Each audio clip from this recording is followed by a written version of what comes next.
Hello, everyone. We are finally live. Very happy to have you today for our new members presentation.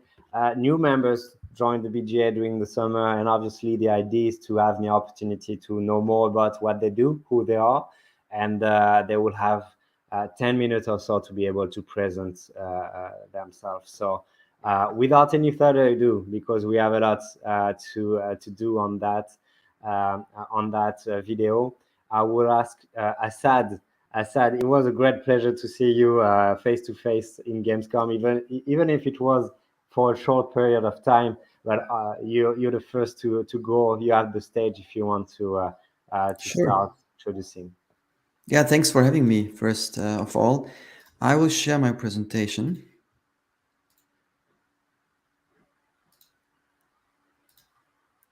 Okay. Okay, I think I can shoot Should very can you yeah. see it? You're good. Okay, cool. Yeah, so welcome to our short presentation here. So we are MoonGaming. We are a crypto gaming studio working on our first title, which is called Medieval Empires Ertugrul, and we have a small story trailer I just want to show at the beginning. The age of war has arrived. Our leaders stand divided. They did not seek this conflict, but there is no time for doubt. This is the time to rebuild, to expand, to explore the unknown and seek new alliances. This is the time to fight, to defend, and to conquer. For this is the age of honor, courage, and glory. This is our age. Yeah, so this is just for getting a little bit of feeling of what this game could be about. Actually, we are a mid-core multiplayer online strategy game, which is based on real history in the 13th century when Ertugrul Ghazi was there, and also the English Crusaders and some other factions. And it's all about building your own empire and fight against others and do PvE and PvE.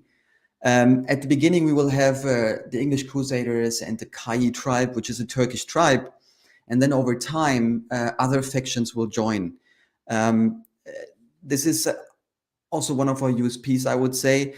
We have a ever expanding world map. It's not ever expanding. So we start in Turkey, where also the Turkish tribe started, so to say.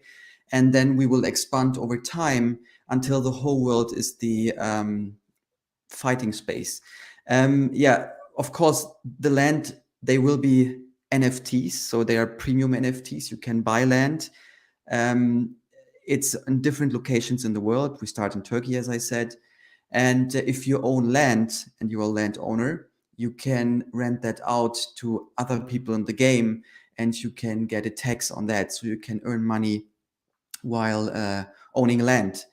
And it will be like that we start there, and then there will be historic battles. So big battles, for example, the Mongols will attack the whole game from the east.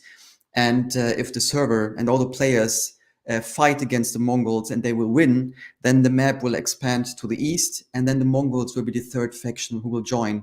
And this will continue and continue. So we will have more new factions in the future and a bigger map also in the future. If we talk about our like very basic core game loop, it's mid-core strategy game, as I said. So big part is of course city building. So you build your own city, you improve your buildings, and if you have better buildings, you can create better units, of course. And the more you progress, the stronger, of course, you will be also. And then there's a province map, which is a little bit outzoomed. The province map is mainly there for doing PvE and PvP. So you fight against others, you fight against the environment, and you can get stronger with that. And then you can conquer new regions and do missions on this province map to also earn coins. And then finally, there is the market in the game, and this is where we really put a focus on. So, of course, we have NFTs. Of course, we have like real ownership in the game. So, a lot of stuff are NFTs, like the land, like the sword, like the shields, and all the other stuff like items. and you can sell and buy that in the game, and you can set the price for sure. And this is what we really want to, we don't want to step in. So this is like freely decided by yourself on how you do it in the in-game market. But of course, you can also at the end sell your NFTs on a outside NFT market if you want to. If you talk about the value cycle, I don't want to explain the whole chart here, but basically we will have a governance token, which is the main token on the exchange, which will rise in value. This is for the super premium NFTs, like for premium land or very rare NFTs in the game. And then you have the second token, which is a silver token, which is basically an in-game currency, which is more or less a stable coin in the game, so that we can make sure that people can always still buy the usual items to not pay like hundreds of euros to be successful in the game. So we want to open this game for everyone and not only for people who have a lot of money. If we talk about what we're building here, what's also different to a lot of other games, I would say, is that we bring pop culture into our crypto game, because we have an actor who's called Engin Altan Düsyatan, and he's playing in a TV series called Resurrection of Ertugrul. It's also on Netflix and on different other channels. And it has a lot of billions of views worldwide. So especially in the Muslim countries, Arab countries, South America, some parts of Russia, but also in the other parts, it's very famous. And he's the face of the game for the Turkish tribe. And then we have, if we talk about the crypto and blockchain followers, which is not our focus, of course, because we're building a game for the masses. But still, at the beginning, for sure, all the crypto players, we also want to have them, and we want to offer something nice. And we have Karl Runefeld, who is also called The Moon. He's one of the biggest crypto influencers in the world. He's also a co-founder. And of course, he will make sure that we get a lot of exposure also in the crypto space itself. And then we have a proper gaming team. We are 40 people, even 45 now. And they are like 95% is from the gaming industry itself. In the management team and also the others, they have at least 10 to 20 years experience each, working in big studios like King.com or Wooga or other big studios, worked on big strategy games. And this is very important for us because we are building not the next crypto old school game, but a game which is really fun to play. And to achieve that, especially with the actor we have, because he has a lot of followers in the non-crypto space, and we need to make sure for them, but also for the usual gamers, to enter our game without having any hurdles. And this is, we do it with a custodial wallet, which means you can just register for the game. The wallet is created in the back end, and you can just start playing it. And since it's also free to play at the beginning, you can just join the game, having fun playing the game, get more knowledge about real ownership, about crypto in the game, how I can earn something. And if you like it, you just continue and you get additional value because you have real ownership and you can even earn some coins. But this is not our focus, like to earn something. This will be also part, but the main focus is having a frictionless game, which is fun to play.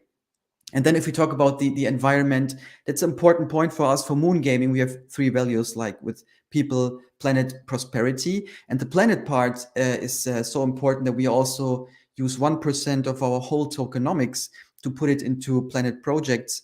And this is also the reason why we choose Polygon as our main blockchain, because they are carbon neutral and they will be also carbon negative in the future. If we talk about the roadmap, we are still in production. We are working on a lot of modules of the game. The most important dates are probably our TGE in Q4. We want to go on the crypto exchange with our own token. And then in Q1, we want to have our first alpha MVP release on desktop. So it will be first a desktop Mac game. And then we will also be able to port it very soon or very fast to mobile. We're just waiting for the final okay from the app stores. We know it's possible. Some games are already there, but there's no like final, you can do it, like, and we will not do anything. And to avoid that risk, we start on desktop, but we build it mobile first. So as soon as we are sure to go on mobile and the app stores are okay, we can very fast go also mobile. And then in Q2, we want to release our beta and then going more and more into the real game. And until then, we will have a lot of events, AMAs, community offline events, and so on. Revenue streams, mainly NFT sales, of course. So you can buy land, you can buy heroes, units, resources. You can rent out land by yourself, but also we as MoonGaming or as Medieval Empires Ertugrul, we will also rent out land for people who want to use it for a certain time. And the advantage, what I didn't mention maybe at the beginning, is there will be different tiers of land. And if you have a tier 5 land, for example, you will have a boost for production or for resources or for different other things. In 2 weeks' time, we also have our first land sale. So you can also check our website, medievalempires.com. And then, of course, in-game purchases and royalties. If anything is happening in selling, buying NFTs, land, whatsoever, we take royalties from that. That's like the very basic stuff on how we have our revenue streams. And what I said is like, the game is like a lot of very, very experienced people, which is already USP, I have the feeling, in the blockchain gaming space. And then if we talk about our advisors, we have the former CEO of Decentraland as our advisor, the former CMO from Illuvium, and Oliver Kern as a gaming veteran, and also people from crypto. And we have some more we will reveal in the next weeks. And we don't use them just as faces to make marketing, but we have like real contracts with them. So they're real advisors. This is very important. So we don't use them as marketing, but for really building a very good game. And we have one special guy. His name is Arat Arpace. He's a jewelry designer, and he will design our very rare NFTs. For example, a ring your heroes can wear in the game, and we will send it home to people. And they have very unique rings then. And if you wear them and come to our offline events, you are a VIP guest. And we have some more plans in this area to bring the online utility to offline too. That's basically, in a very short rush, what we're building. So we're building a mid-core online strategy game where you can build your empire, fight against others, where you have no friction entering the game. It's free to play. Custodial wallet is in the background. Just start the game, have the experience of a really great game, and then use the advantages what blockchain games offer. And that's it on a very quick note.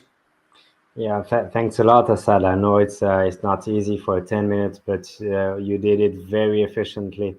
And actually, we got Matthew Morris, and just before you mentioned the name, he found out. Hi, Matthew, by the way, from Machinations.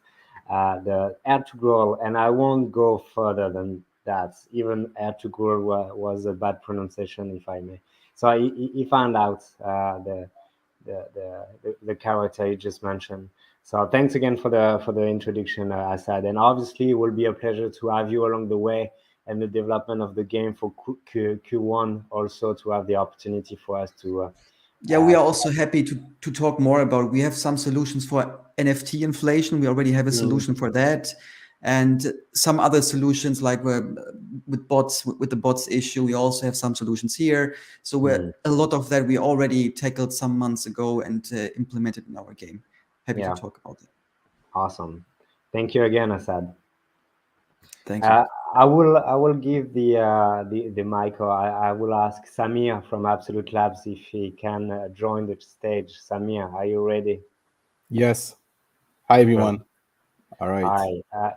The stage is yours if you want to share your presentation as well. Sure. Can you guys see it? We can, yes. All right.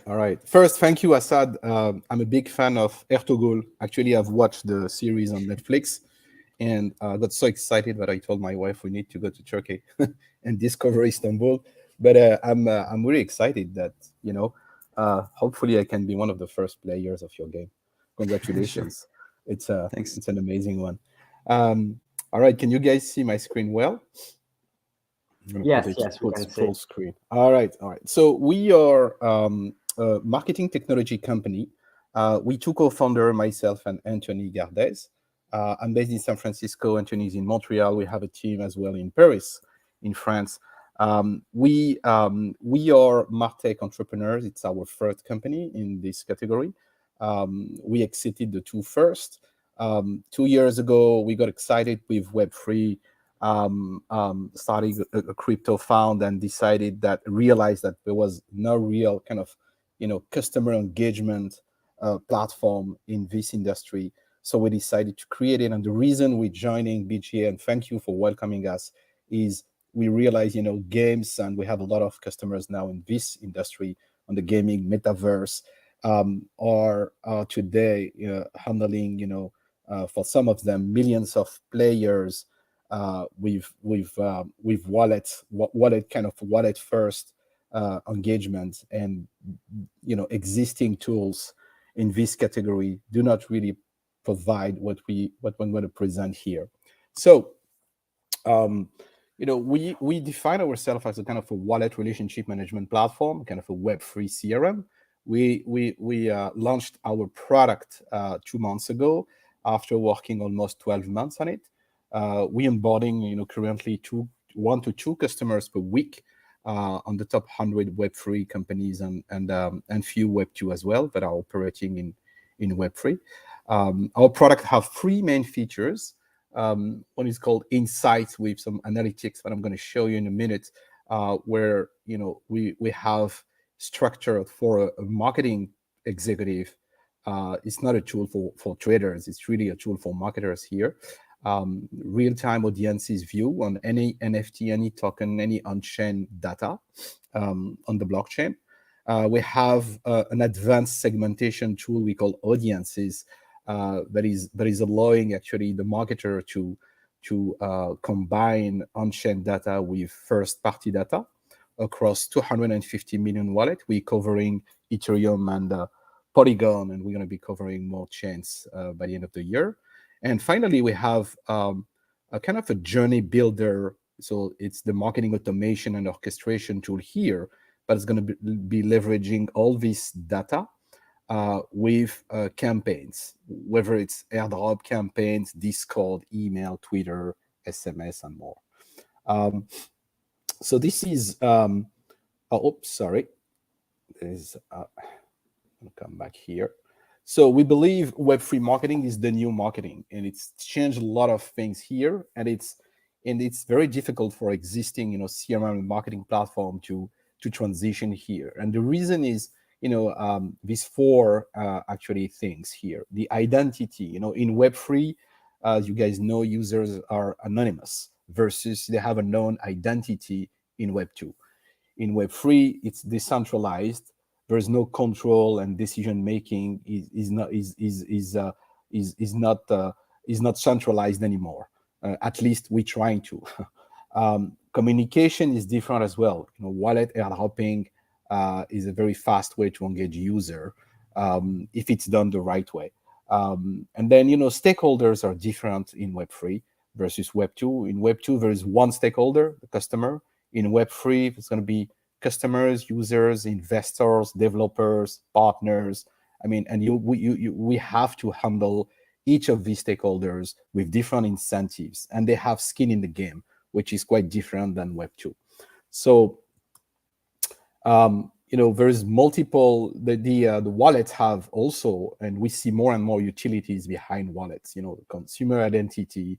They're going to be managing their personal preferences, accesses, exclusivity, permissions, etc. All of this is coming, and there's more innovations coming around wallets, and this needs to be handled. So we are kind of moving from this Web2 marketing approach where you have, e-commerce on loyalty websites managed on I'm going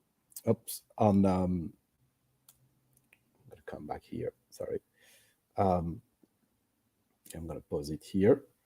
And, if this is kind of a change, it's not, it's not a kind of a new channel, it's a new paradigm here. So platforms and CRM were running on AWS, Google Cloud, Azure, etc.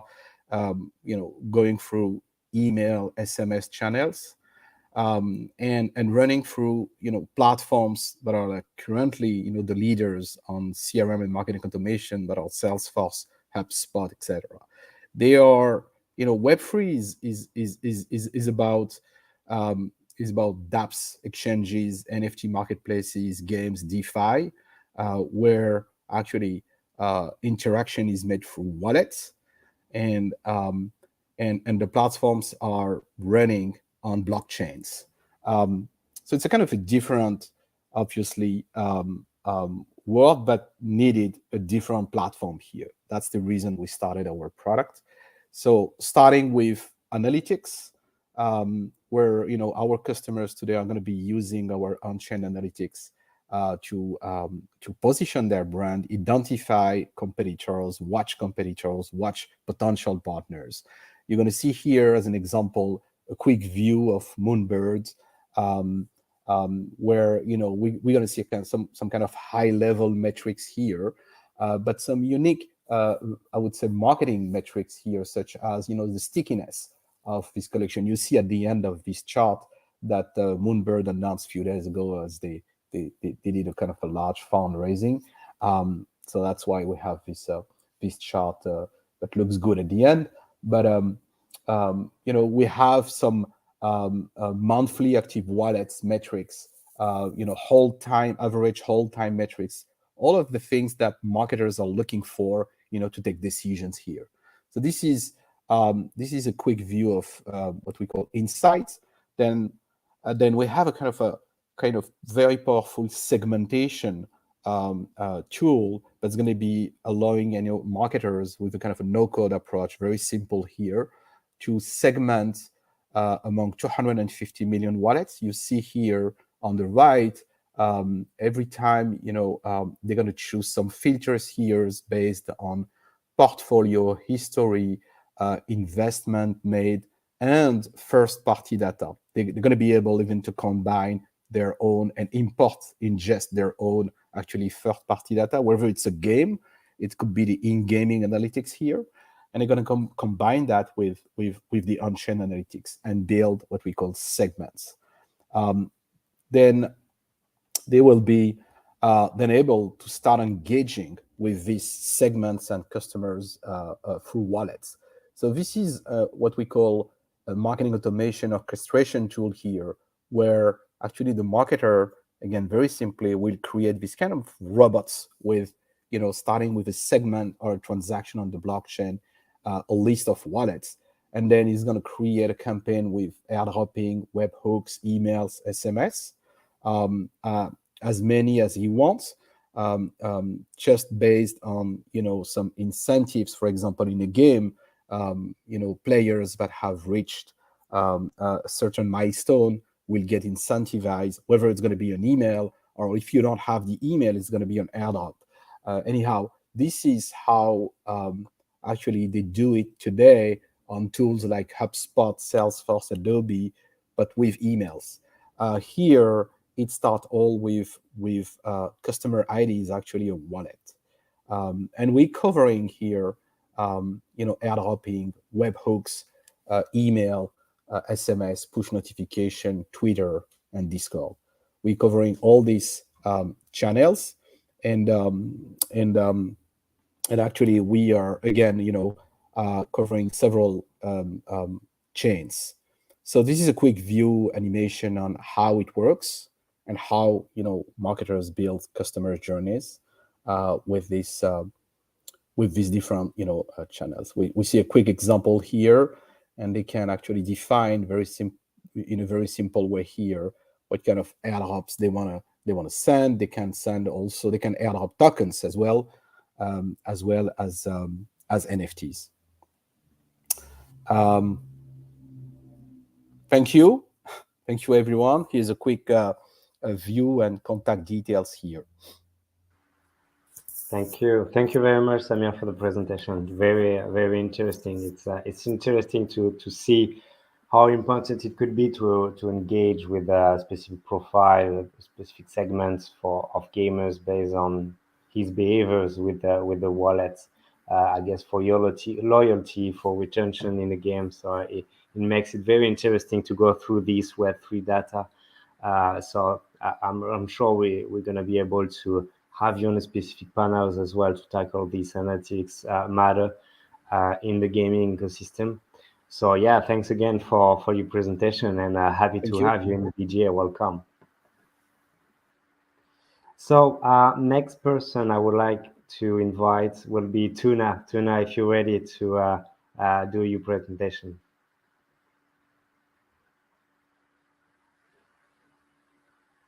Tuna, can you hear us? Oh yeah.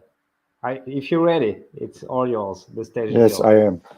I'm sharing the presentation. Oh, okay, good. Okay. I'm seeing it. Yeah, you're good. Okay. So I am Tuna Orbay from BARAKATECH.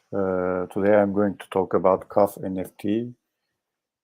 This is a platform that you can easily mint your NFTs. We approach the problem as it can be a new revenue stream for game studios and gamers. We think that, actually, we don't think this is the case. There are lots of unauthorized secondary markets and websites in the market for gamers and game studios. So there are lots of in-game item sales, token sales, and account sales is happening here, and lots of gamers and not game companies, but gamers get affected from this in a bad way. There are lots of fraud potential, and this market is like in 2019 almost $17 billion. Lots of unauthorized transactions, frauds, and gray markets. Also, game studios and game companies miss the revenue potential here. That's what we think. And NFTs and blockchain can be a solution for that. This is our approach. As I said, a massive revenue potential. And also players can earn revenue from here, and the game studios can easily have with royalty fees from NFTs can have a repeating revenue potential. So what our solution is an NFT platform where you can build ERC-21, ERC-1155, or ERC-20 contracts without using any Solidity code with help of APIs. There is basically an API here. If you know how to work with APIs as a developer, you can create your NFTs here. Also, we provide a marketplace, a separate marketplace that you can plug this marketplace into your game, or it's a white label marketplace. Put your logo and choose a theme, and raise the marketplace as a WordPress style under your domain name. Also, we provide NFT analytics and event listener, so you can always know what's going on with your smart contract, and also you can always track your users and what sort of purchases are they making. You can design campaigns according to this analytic data. You can behave differently to your whales, etc., and so on. And NFT Minter is a simple tool where you drag and drop your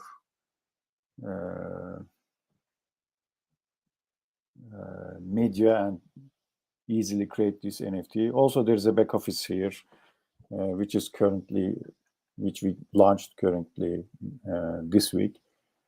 What we are planning on our roadmap is we are going to improve these features as well. Also, we are planning to build a wallet with, especially for mobile games, we are planning to give an SDK wallet. So these are our features. You can easily mint NFTs, batch minting. You can create in-game tokens for NFT trading. Easy and fast integration with REST API features. It's EVM compatible. Currently, we are live on Binance Smart Chain. And also, we are working on Polygon. Polygon is also live. But you can test on BSC testnet right now. We worked with a couple of game studios while developing this platform, and we think that keeping metadata is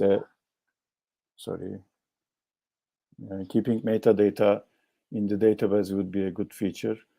As I said, you can easily create 721 and 1155 according to your needs contracts. We have a shop function, so this is for white label NFT marketplace. And NFT event listener, you can easily categorize, and there is a disaster button. You can instantly stop all the transactions if there's a malicious activity in your network, in your game. So what are the benefits? You can generate additional revenue as a game studio and as a gamer. Also, you can list directly in OpenSea. Our contracts are compatible. This is NFT's feature. Actually, you can gain added visibility and reach. Your users can pass NFTs like a gift to other guys, other players, and you may have more reach. And they have the exclusivity of ownership. We believe that this will be a really huge potential in the future, because we are now trying to hold on to our personal data with these GDPR licenses, and why not hold on to our virtual items and accounts and so on. And you don't need any maintenance, because we do all the stuff for you in the blockchain. And the NFT's potentials. If you use our platform, it's easy to integrate. You can control your data and you control your IP. Repeating revenue for gamers and game studios. And our business model is very simple. Actually, this is we are experimenting this right now. We are having 2% commissions from NFT sales. Also, we have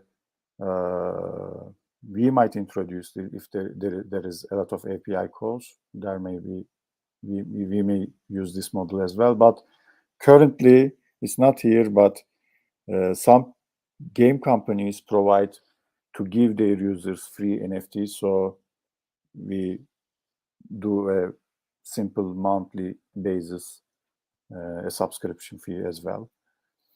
Who are we? Our team is BARAKATECH. Me and Çağatay, we have been in this business since the 19th. We set up our first business in 2000s. It was about domain names when the web was Web 0.1.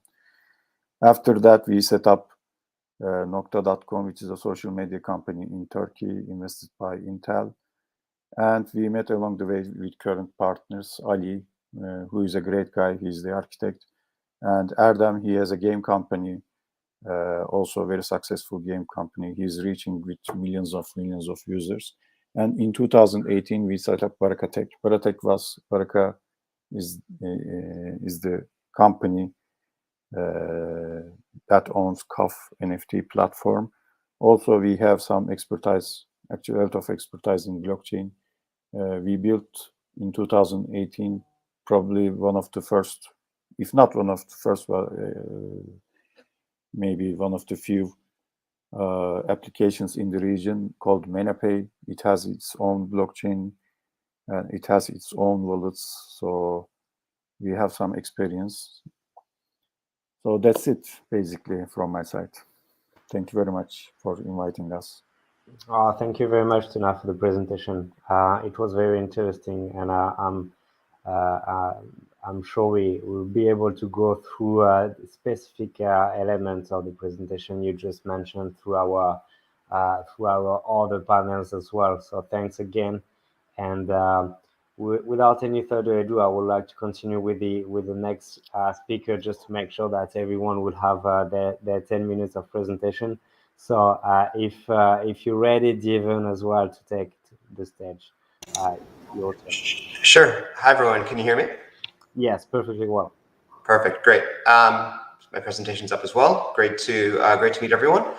I'll start out with just a brief background on myself, on our company, and then get into some details. But I grew up in the San Francisco Bay Area. Started my career in finance, but very, very adjacent to gaming. I worked in investment banking for many years, helping companies like Electronic Arts and Ubisoft do M&A back in the early 2000s. Eventually moved over to the kind of venture capital and private equity side. One of the interesting investments we made back then was in Linden Labs, which became Second Life. So we were the investors, one of the first metaverses, and kind of remember the economies of Linden dollars and things like that, and the first virtual real estate millionaire back in, I think it was 2006, 2007. So pretty interesting time, and it's kind of come full circle. I got involved in kind of the blockchain space, somewhat early 2013, 2014. Helped start a few projects, one of which being a company called Polymath, which develops and builds tokenized securities and digital assets. A couple of years ago, helped start a company which is now publicly traded called Tokens.com. And Tokens.com is basically a publicly traded company that gives retail investors access to certain areas of blockchain. We started the company with in proof of stake, so helping validate nodes for layer one blockchains like Ethereum and Polkadot and Solana. Eventually, we bought and grew a company called the Metaverse Group about a year ago, and have since become one of the largest owners of kind of land in places like Decentraland Sandbox. We have a partnership with groups that develop experiences and real estate for kind of large multinational brands in the metaverse. And very recently we started a new division at Token focused on play to earn gaming. And I think when we talk, I don't need to go over the real basics of what play to earn is. I'm sure everyone's much more well versed than I am. But I think to me, a big reason we built this business was kind of this giant gap in the market that we see, which is today there's 1,500 plus play to earn games and hundreds more in development that are live today. And despite that, there's only you see on the far right, a little over 1 million wallets of play to earn players. There's just a giant gap in the market of actually getting games to players. And despite that, there's also billions of dollars a quarter being invested in play to earn in this economy, just because everyone knows it's the future. It just makes absolute sense. It's the reason why we're all here. So at Hulk, what we're really doing is building kind of the tooling and what we like to say is building bridges between players, investors, and developers. And specifically, what we do is a few things, right? We have our own balance sheet that we use to really deeply evaluate existing games, existing projects to find the ones that kind of make the most sense for us to get behind, and that's based on a few things that I'll go into. But game quality, fun, tokenomics. Just overall kind of engagement in the ecosystem. The second thing, and as we started kind of getting into analyzing games, helping with players and things like that, we realized there's just a giant gap in tooling. And I think it's great that a few folks on this call, as well as just many people in the economy, are building. For us, what we're really focused on building here are tools to streamline getting game playing assets in the hands of kind of the players that want to play games, and anyone that's tried to delegate 500 or 1,000 or even 100 wallets in a game, and doing so in a secure manner, doing in tracking data, and it's just a nightmare of emails and private keys and things like that. So we started building a lot of tooling to automate and secure the process of helping create wallets for players. Thirdly, we're really building player networks.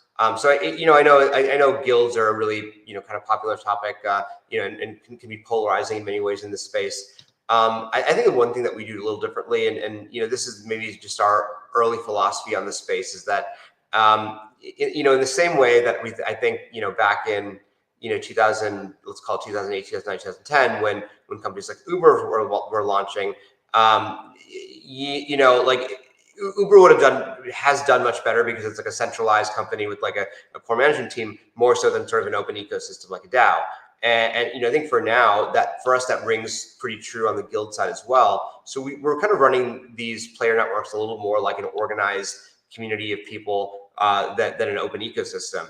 And one of the things we've done there is partner actually with specific kind of like countries in places like Africa, and specifically our first partnership is with the Democratic Republic of Congo, which has 90 million people, the vast majority of which are underemployed, and finding ways for them to actually access the play to earn ecosystem. So we allow players to pick games that they want to play, delegate assets to them using our technology. Our goal is to probably end the year at a few thousand players this year, and a lot of that, despite the fact that we have a wait list of thousands and thousands of players in these regions that want to sort of work with us.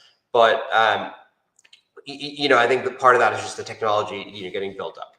So to go a little more deeply into the specifics of what we do, we built a lot of tooling and spreadsheets and kind of models to help understand a lot of the games that we like. Today many of the games are kind of native kind of play to earn style games.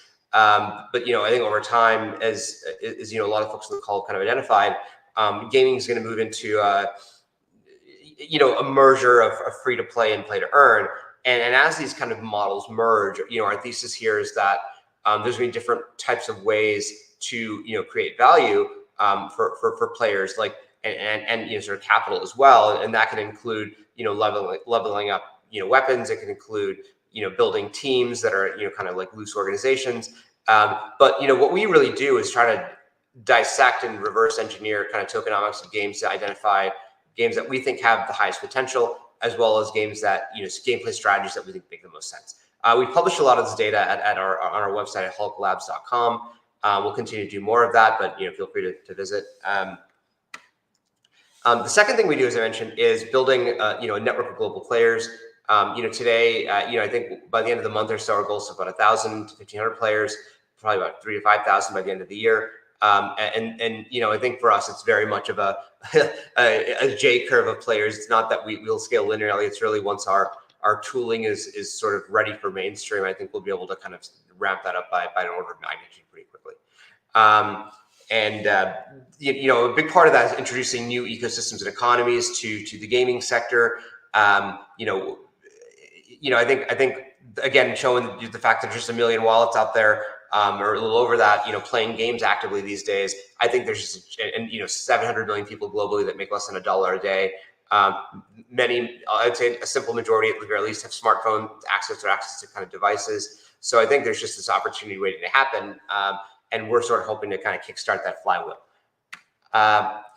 We've already touched on software and tooling, but just to be very specific about kind of what we're building, includes building secure wallets for people to delegate assets in an automated fashion. Being able to proof custody. So we have basic custody of the wallet, but you use it to play games. Securing NFTs, tracking performance, figure out who's doing well, who's not doing well. Actually analyzing raw blockchain data to determine kind of gameplay moves that make sense. And then sweeping and transferring tokens on a regular basis, which is a lot harder than you'd think with thousands and thousands of wallets, and doing it in an efficient way with gas prices at what they are in many cases. So that's a lot of stuff we're building. A lot of it's kind of in kind of internal use only, but we hope to open this up to the broader economy soon. I'll touch on our team a little bit. Myself, I mentioned, we have several people that have kind of deep gaming backgrounds, who've kind of been building games for a long time. Lots of finance folks and people. I think our lead on the NFT team is, I think, one of the first few wallets brought a CryptoPunk, back in the day, and people have kind of really just been living and breathing, economy and sort of innovation in the crypto blockchain sector. And I'll stop there. And thanks very much. If you would like to learn more, please do visit us at hulklabs.com. Thank you very much, Devon. Thank you for the presentation. Actually, I also noticed before when you applied your partnership as well with the Democratic Republic of Congo and the amount of time you put into for education. So it's very interesting to see the strategy you having yourself with the Hulk Labs. So very happy to have you as a member of the BGA. So welcome. Thank you. And so last but not least, Jonathan, if you're here and ready to present. Yeah, I am. Thanks so much. So thanks everyone for attending, for your attention, and very pleased to share more about Lighthouse. Thanks for to the other panelists as well for sharing. My journey has some similitudes with Devon actually. So I started off working in investment banking, covered tech quite a lot, and then became a VC at a fund called White Star Capital, where I was a VC on both the crypto fund and the generalist tech fund. And there, I was very close to everything gaming related, looking this space for a long time. And this is at White Star that the idea of Lighthouse initially kind of came to be. And the realization that we had, I'm going to share my screen now. Let me know if you can see it.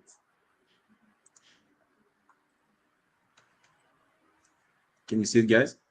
Not yet, not on my side.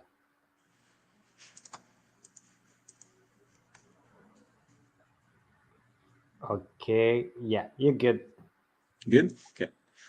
Realization that we had was that the space, the gaming space, and the metaverse more broadly was getting more and more fragmented, especially on the Web3 side. And I think you guys at BGA are super well placed to see it. The numbers of folks being part of that group has grown consistently over the years and has really exploded over the last months, years. And in front of that increasing level of fragmentation, it's just became harder for people to know what to do, where to go, and where to actually spend time, attention, and capital. We then decided to focus on bringing to life a discovery solution that would make it easier for people to find stuff and friends across the metaverse. And this graph kind of shows it, the number of places being created every year is increasing. And beyond those logos that you see as kind of being the worlds, most of them are actually building UGC space where pretty much everyone can enter and build something new. Meaning that you might hear or know about Decentraland, Spatial, Mona, or the Sandbox, but it's really hard for you to know what's in that world unless you really, jumped into it and started visiting it for yourself. People are building different type of things across them, and it's really hard to have that kind of continuing line and discovery kind of solution. So we decided to create a search engine that would enable people to search not only worlds, but within worlds, within a specific parcel, to find places, events, and even their friends. So if Devon and I were friends on Lighthouse, I could connect myself and see that Devon is currently at the Adidas store in the Sandbox and jump and meet him right there. So that's the solution we're kind of building. There's three kind of key components to the platform, which is going to be live very soon.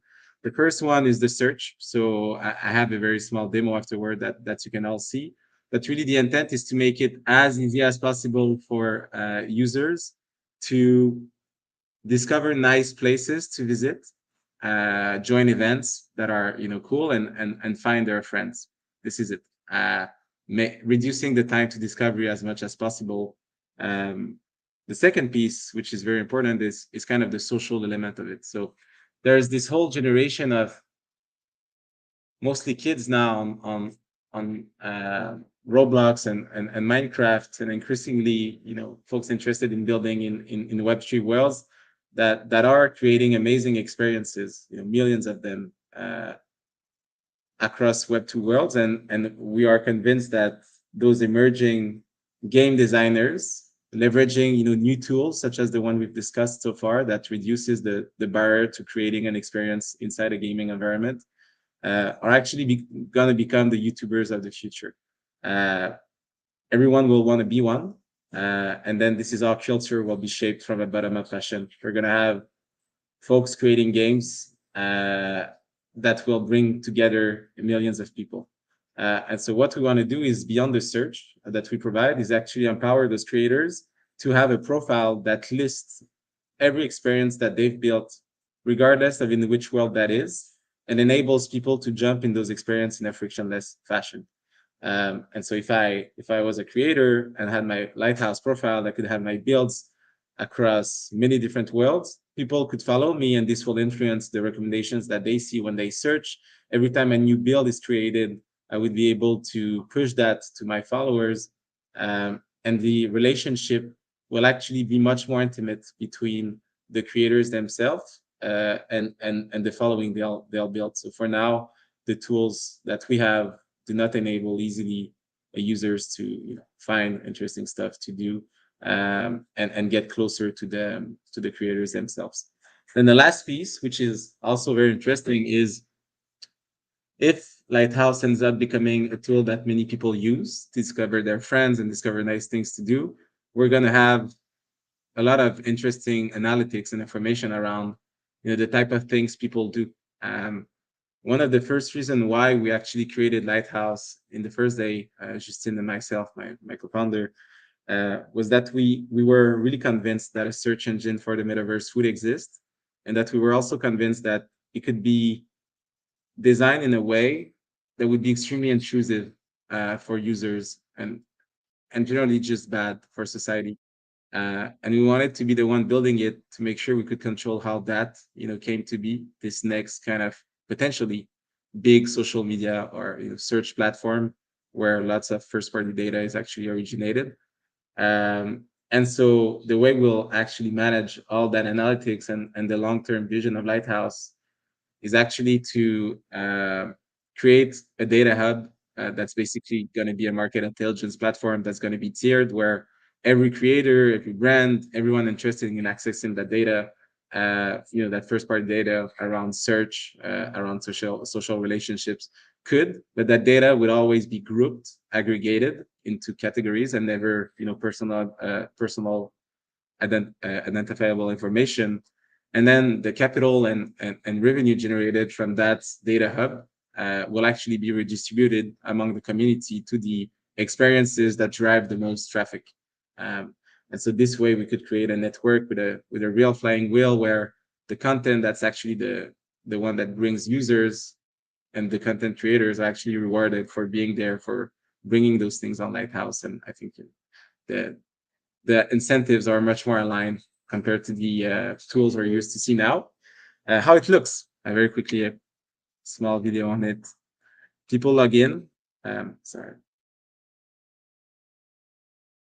People log in on Lighthouse, they could see a ton of experiences, events happening. They can see their friends on the right, and they can also search for specific stuff. And once they click, we actually push them to exactly the place where they want to go. This is a slightly old video. We have a few different UI changes, but I think you can really get the idea. That's really the point, is you come up on that 2D platform. Our goal is to push you out of Lighthouse as fast as possible, make you do the things that matter, which is interact with cool experiences built in world. And that's pretty much it. And so the play that we're actually doing, the vision that we have, is that we believe there's going to be more experiences created across more worlds. People are going to be spending more times in those, as we've seen over the last few years, and we believe this trend is just going to accelerate. We think UGC will remain a very important piece of the metaverse, which will create some fragmentation around grouping types of experience according to the worlds in which they are, hence the need for a native kind of search layer. And then we believe that social is going to be the killer use case thing. And once you can find your friend and jump and be with them, we actually created a new behavior that's quite powerful. Just imagine, watching a streamer on Twitch and being able to jump in the same server in the same iteration as him. That's kind of quite powerful. So we're super excited about that. And that's pretty much it about us. Thanks for your patience and attention. And yeah, last thing I would say is we are about to launch our beta on September 21st. So if any of you wants to be part of it, it's going to be kind of a phase rolled out. Feel free to reach out to me on Telegram. It's at Jonathan Brun, Brun. So first name, last name. And we'll make sure to include you. Any feedback from the BGA community is always more than welcome. So thanks everyone. Awesome. Thank you, Jonathan, for that, for sharing that. And actually, feel free to reach out to me if you want to share a specific link to everyone or email address to the BGA Discord and Telegram. So Amazing. the word will be spread. Thank you very Thanks so much, much. everyone. It was very great to have all of you presentation. Were very interesting as well, and we made it on time. Actually, perfectly timed. So thank you very much. Wish you a very good day, very good end of the week, and I see you in the next video. Thank you. Have Thanks, a great guys. day. Bye bye. Thank you. Bye. Bye bye.